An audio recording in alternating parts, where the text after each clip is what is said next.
শুভদীপ সিংহ রায়। Intellectual disability আছে শুভদীপ সিংহ রায়। শুভদীপের fine motor অ্যাক্টিভিটিতে problem হতো, তাই এই সমস্যাটিকে দূর করার জন্য এই টিএলএম বক্সটি বানানো হয়।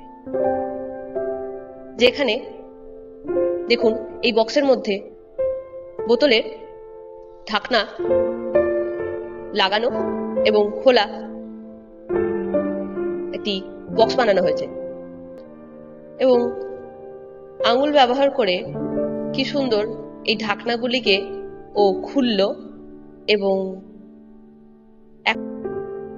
এই অ্যাক্টিভিটিটি করার ফলে এখন শুভদীপ নিজের জলের বোতলের ঢাকনা খুলে জল খেতে শিখেছে। Break Free Solutions, brought to you by Project Discovery, supported by Enable India and Google.